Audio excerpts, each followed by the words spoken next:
Whoa, what up? I'm filming this because you probably never thought of this before, and I never thought about it before until recently, but gotta change the anode rod inside the water heater.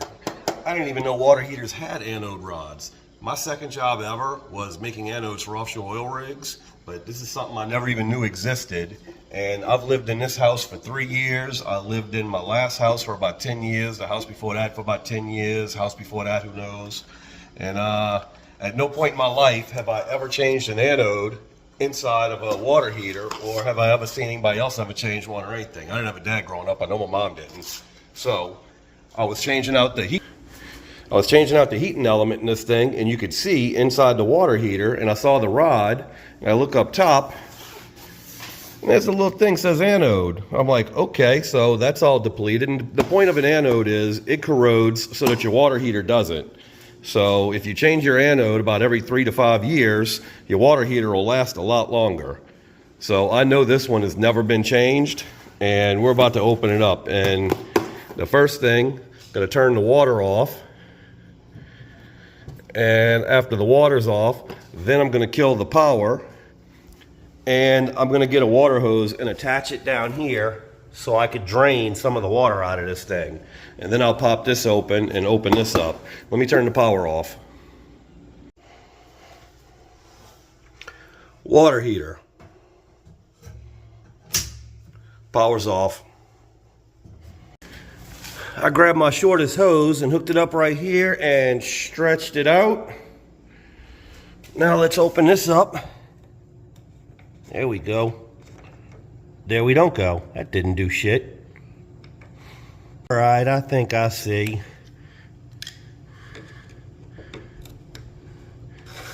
Yeah. Ooh, that's dirty.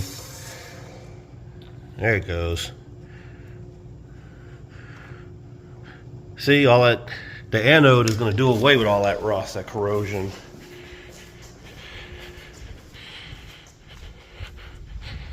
I hope it's draining.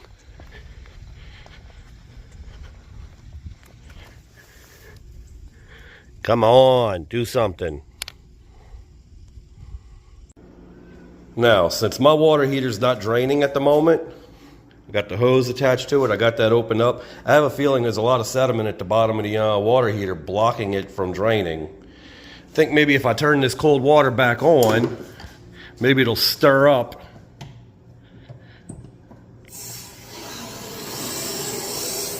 That should stir everything up. There it goes.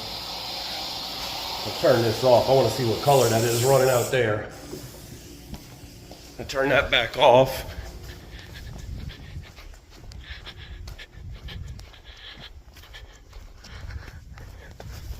Look at the color of the water coming out. That is not right. That's what I thought. The bottom, it was just clogged up. So I turned the cold water back on for a second, and it loosened up everything and blew out. It's clearing out now, but man, that's some dirty, rusty looking water. I'm gonna do myself a favor and turn the cold water back on and let that run for a bit, try and clear out the bottom of this tank.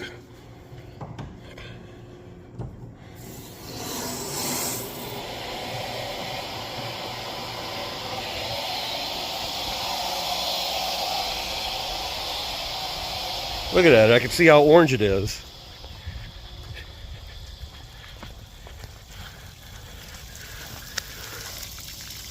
That is not the right color. Most of this funk stays settled in the bottom of your water heater.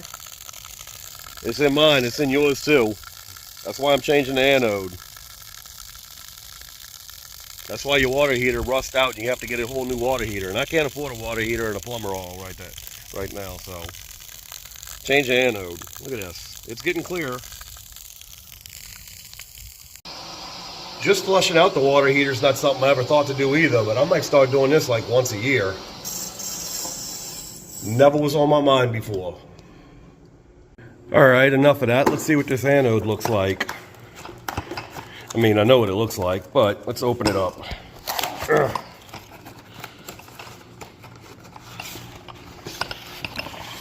I'm gonna set y'all down right here. Let's see. I don't know if y'all can see me or not, but I couldn't open it with one hand. There's a lot of stuff in here. There's a socket. Let's see. There's a socket that comes in here. And it is taped in here or something.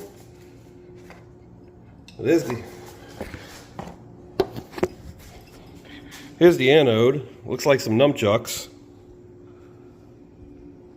It is,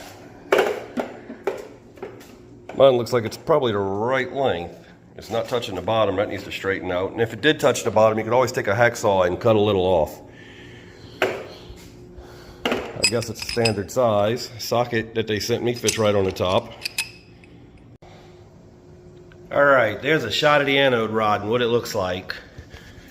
And up here, we'll open this up. Oh, great. It's full of insulation. Like some foam, expanding foam. So, I guess I'm going to take a screwdriver and get that out of there, out of the way. Well, after chipping away at the foam insulation for a while, I still don't see it yet, but it's down there. I guess I got to go get a vacuum to clean up all this mess.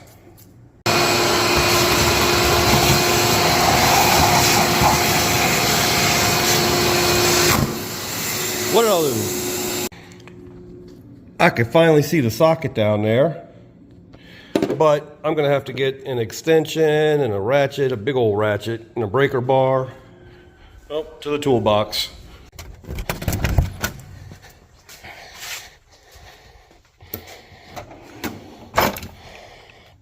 That'll work. And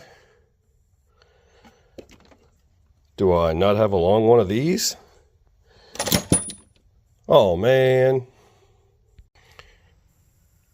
I don't know if that's going to be deep enough. If not, I'm going to have to use the extension and one of these and this ratchet. Oh well, let's bring it all to the front and find out.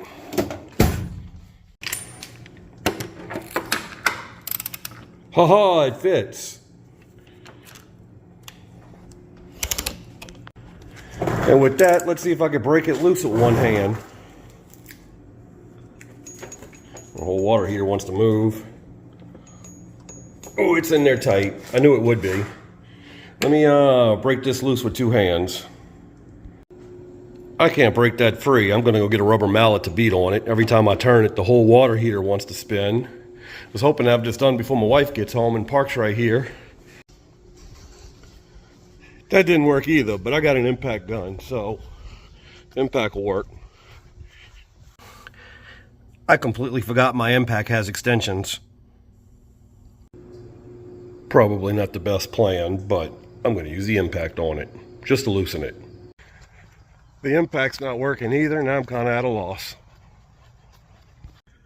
I don't know if a piece of PVC will work for leverage, but it's apparently all I got in my garage. I have no piece of pipe or anything anywhere in here. Piece of PVC. That took a lot, and it is loose now. Couldn't film it because my wife comes and stands next to me with her phone on with videos on the whole time. I was trying to knock this out before she got home, but I got it loose now.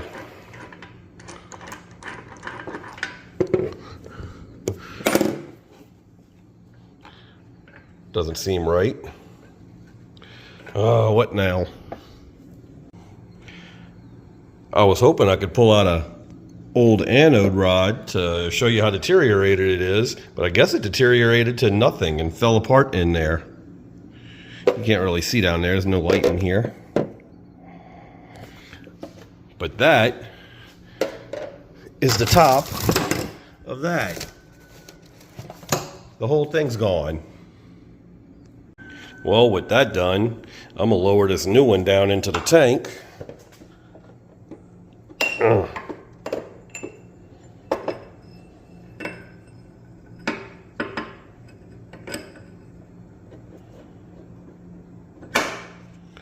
then I'm going to tighten it in place. Actually, I'm going to pull it out and put some Teflon tape around that first. I don't know why I did that. Now I'm going to lower it down in there and tighten it in place. If I can get it in the hole. She did not say that. You shut up.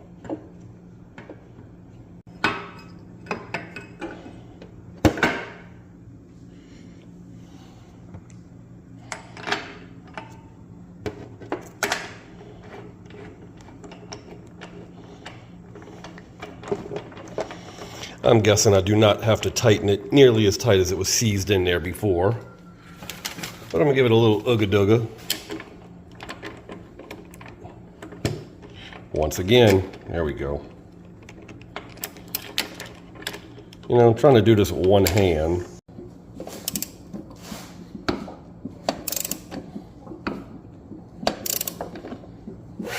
Oh. I think it's tightened in place now. That's good. That is what I sucked up in the vacuum earlier. Boom. Anode, all done. But I think I'm gonna run a little bit more water out of here before I turn it all back on. Yeah, after hitting that with the impact wrench and shaking it up so much, I'm getting a little bit more rust color water out. So I'm gonna run this until it starts to get clear again.